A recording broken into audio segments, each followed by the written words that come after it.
Salut à tous. Alors aujourd'hui, je voulais faire la vidéo où je vais essayer de sauver ce morceau de bois qui provient de version mère. Donc souvent, des fois, les bois en fossile, il faut les imprégner dans de l'eau parce que sinon ils vont se fissurer et ça va partir en morceaux. Donc par exemple, je vais vous montrer là. Vous avez un autre morceau de bois de version mère et vous voyez comment ce qui devient. Donc j'avais testé avec la résine. J'avais mis pas mal de résine dans quelques zones pour voir ce que ça donnait, mais ça éclate quand même. Donc mais là où j'ai mis, ça tient un peu quand même. Mais voilà. Donc, ce que je vais faire, c'est essayer de mettre de la résine assez liquide. Donc, mélanger avec beaucoup d'acétone pour que ça s'imprègne vraiment à l'intérieur. Et je vais faire plusieurs couches comme ça au fur et à mesure. Et voir si ça résiste avec le temps. Ça, je sais pas du tout ce que ça a donné, c'est une expérience. C'est vrai que souvent les morceaux de bois comme ça, on les laisse dans de l'eau. Là, ça fait plusieurs mois qu'il est dans de l'eau. Tu vois, il a pas trop bougé, à part peut-être une légère fissure là, mais parce que je l'avais moins d'eau, donc il est un peu séché. Mais voilà, je vais essayer de badigeonner d'acétone. Du coup, je vais essayer de badigeonner de résine, de faire plusieurs couches avec une résine assez liquide mélangée à de l'acétone pour que ça s'imprègne. Et on va voir ce que ça donne. Donc là, il faut que je nettoie un petit peu à la brosse pour enlever le maximum de sédiments qui reste dessus. Je vais le laisser sécher légèrement pour enlever un maximum d'humidité, mais pas trop pour sinon il va s'éclater. Et on va voir ce que ça donne. Je vais changer l'eau parce que j'arrive pas à nettoyer avec de l'eau sale. Donc on va mettre un bac d'eau propre et je vais nettoyer. Alors, je vais sortir.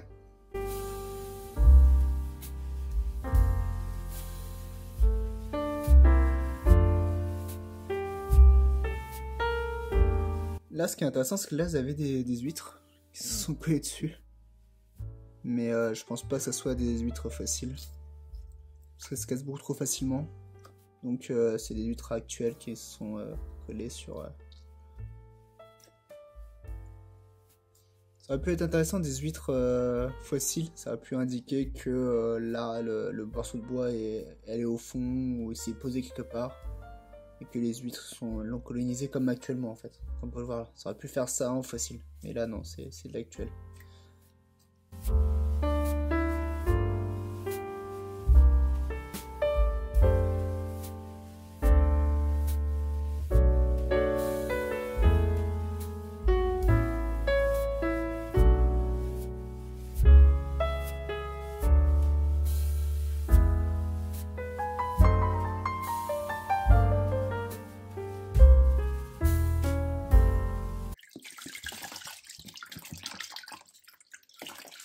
Bon voilà, je vais le mettre de côté, je vais le laisser sécher et après un peu et après on passera pour mettre la résine. Donc voilà, il a séché.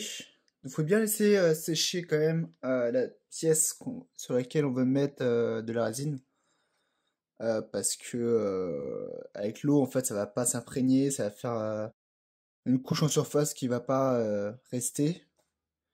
Donc il faut ça quand même sec. Donc le mélange c'est du paraloïde. Donc c'est un quart de paraloïde et trois quarts d'acétone pour que ce soit bien liquide. Et du coup on va mettre ça, bien mettre au niveau des fissures pour éviter que la fissure s'agrandisse. Et on va faire plusieurs couches. Et voilà. Donc il y aura un aspect brillant forcément. Là c'est assez, là c'est pas du tout brillant. Vous pouvez voir le fossile il est pas du tout brillant. Avec la résine il y aura un aspect brillant, mais on va dire qu'on n'a pas trop le choix si on veut protéger le fossile, le bois. Hein, parce que comme là la fissure n'existait pas, elle vient d'apparaître. Et le bois en fait là, il va complètement partir en morceaux si on le laisse comme ça. De toute façon, dans tous les cas, le bois aurait été perdu, que ce soit à Villars-sur-Mer, si on l'avait laissé à Villars-sur-Mer, il serait parti en morceaux. Et même chez moi, si, à part de vraiment le laisser tout le temps dans de l'eau, mais si je le laisse pas dans l'eau, il va être perdu. Donc, c'est là où je veux voir si c'est vraiment possible de sauver un morceau de bois avec de la résine. Et du coup, on va essayer ça sur ce morceau. Alors, je sais pas si vous pouvez voir, mais vous voyez, c'est quand même vraiment liquide. Voilà. Tac. Allez.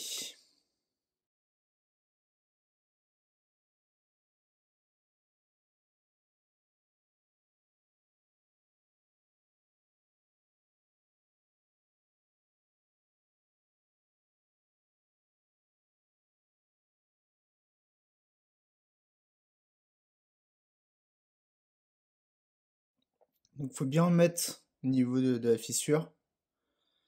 Faut bien que ça tombe dedans et que ça le protège correctement.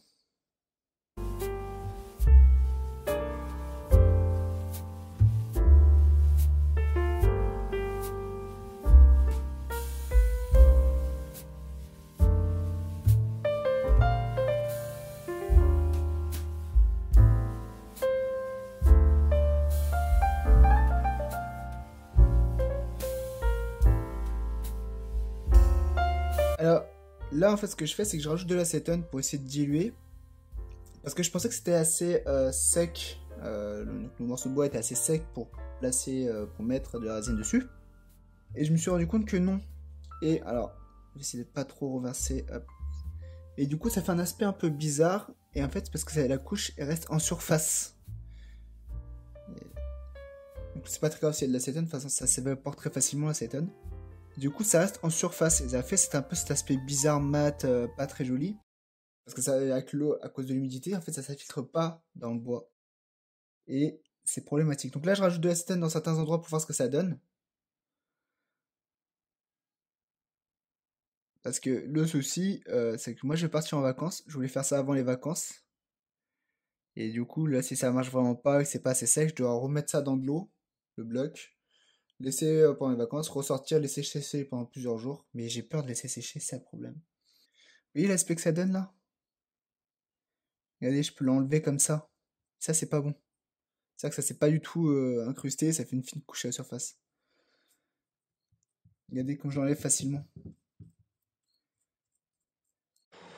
Alors là, vous me demandez ce que je fais avec le four. En fait, c'est parce que j'ai toujours des soucis d'humidité sur mon morceau de bois. Donc il est encore humide, malgré l'avoir laissé sécher pendant plusieurs jours. Après, c'est vrai que le morceau de bois est gros. Et j'avais déjà vu une méthode pour les ammonier dans le pyrite, c'est de les mettre dans le four pour faire sécher rapidement et enlever toute l'humidité. Et je me suis dit, bah là, en vrai, j'ai rien à perdre. Du coup, on va mettre ça au four. Voilà. Vous voyez pas ça souvent de mettre un fossile au four.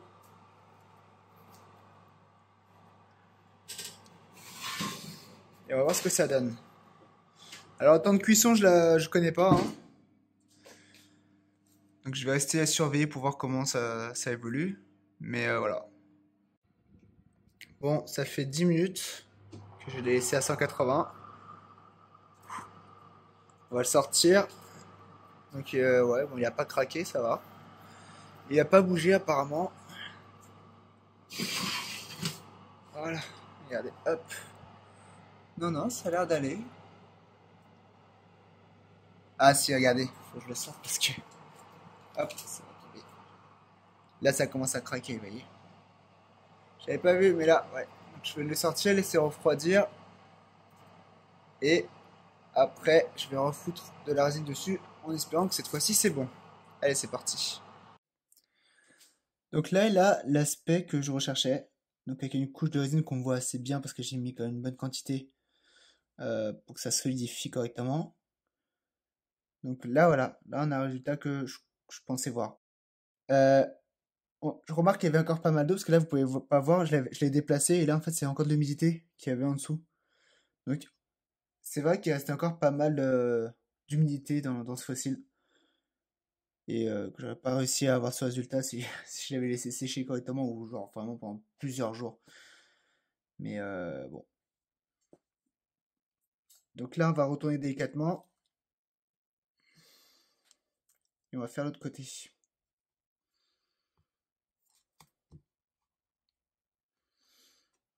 C'est pareil, ça a craqué légèrement, mais comme je vais mettre de la résine, ça va solidifier. Et donc, du coup, ça doit être bon.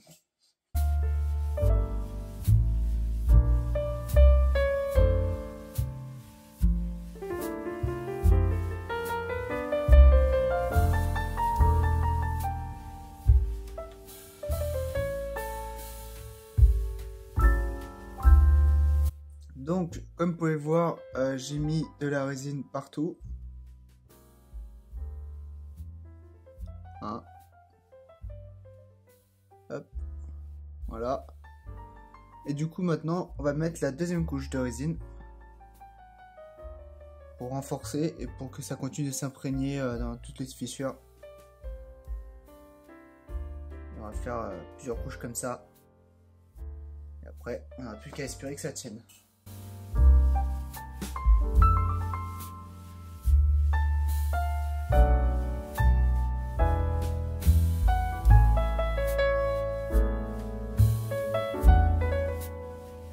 Bon, voilà le résultat. Après 2 couches, vous voyez, là ça devient bien brillant. C'est assez solide. Les parties là qui se décollaient, partaient un peu, là ça tient bien. Et du coup, on va mettre la 3e couche. Allez, c'est parti.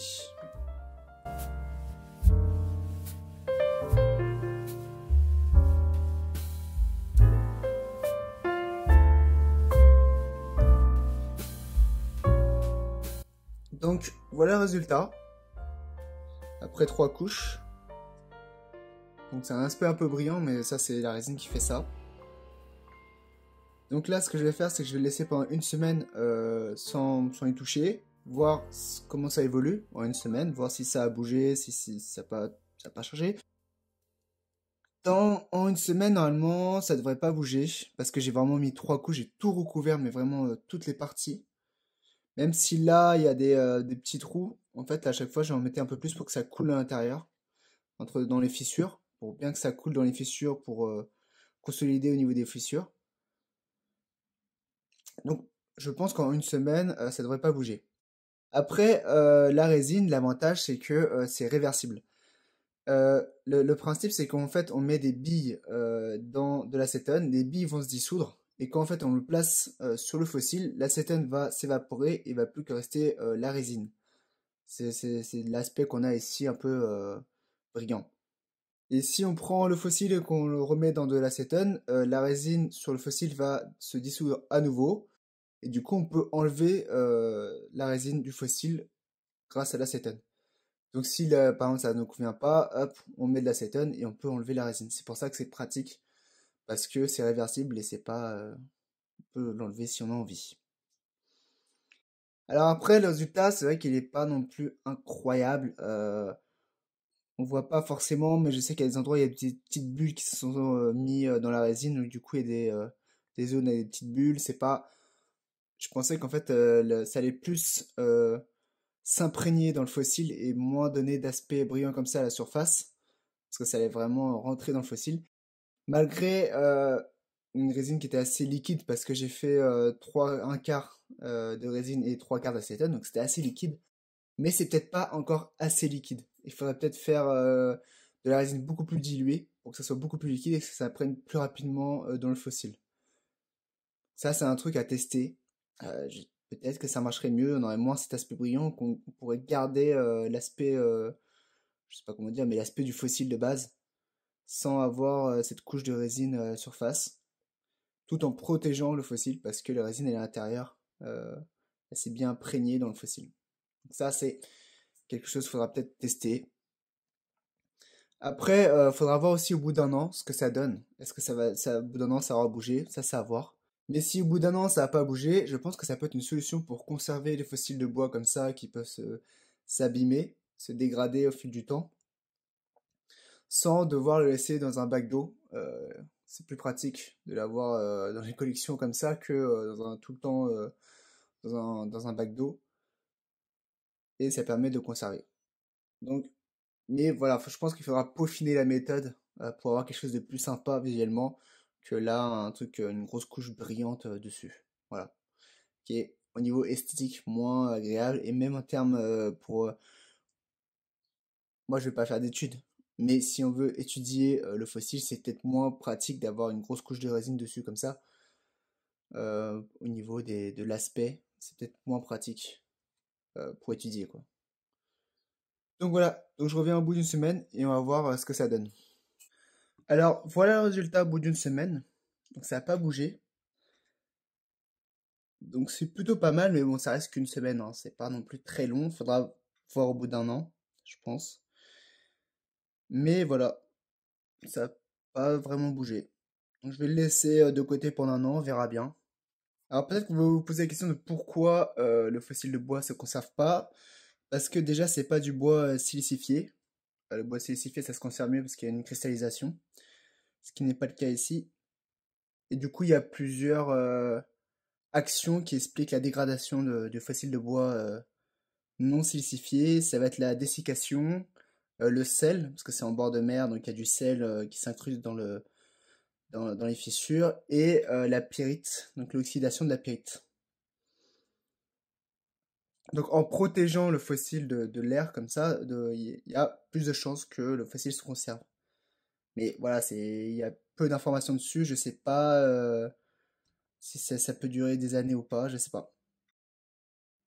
Il y en a, ils disent qu'il faut vraiment le mettre dans un bloc de résine pour que ça se conserve et pour pas que ça se transforme en poussière. Donc c'est un peu l'idée là, c'est vraiment mettre un maximum de résine mais en essayant de garder la forme du fossile. Donc vraiment mettre de la résine qu'en surface et pas faire un gros bloc comme on peut voir des fois. Après, la technique, je pense qu'il y a moyen de l'améliorer. Déjà, il faut, je pense, dessaler le fossile. Donc ça veut dire faire plusieurs bains pour enlever le maximum de sel en changeant l'eau à chaque fois. Donc l'avantage de ça, c'est que ça abîme pas le fossile parce que le fossile se conserve bien dans de l'eau. Après, il faut sécher le fossile. Alors là, c'est pour moi, j'avais un peu peur que de laisser sécher le fossile longtemps, ça allait l'abîmer. Mais peut-être qu'il vaut mieux laisser sécher le fossile longtemps plutôt que de le mettre dans un four pour sécher rapidement.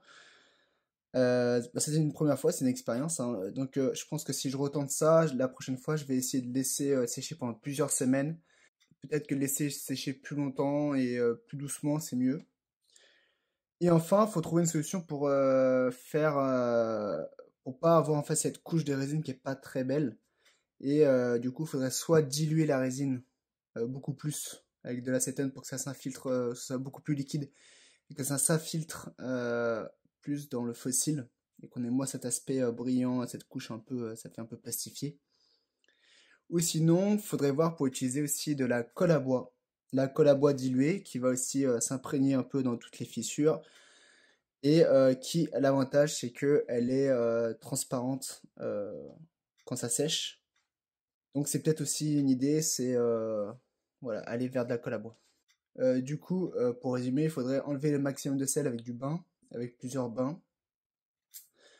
Faudrait laisser sécher longtemps et doucement.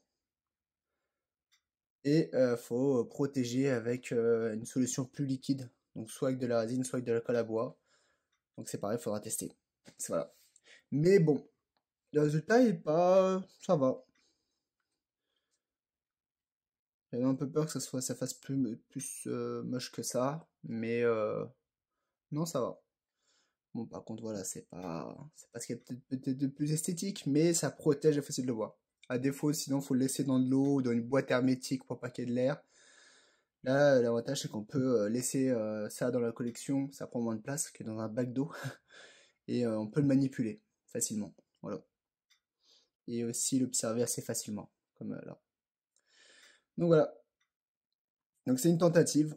Je pense qu'il y a des méthodes à peaufiner. Faudra voir sur plusieurs années. C'est pas quelque chose qu'on peut voir en un an, je pense. Faut vraiment peaufiner sur plusieurs années pour réussir à avoir une méthode qui permette de garder un fossile de bois pendant, en espérant plusieurs centaines d'années, même si j'ai peu d'espoir pour ce genre de fossile qui se dégrade assez facilement. Mais bon, faut essayer, hein. Donc voilà pour cette petite vidéo. Donc j'espère que cette vidéo vous aura plu. Et je vous dis à plus pour d'autres vidéos.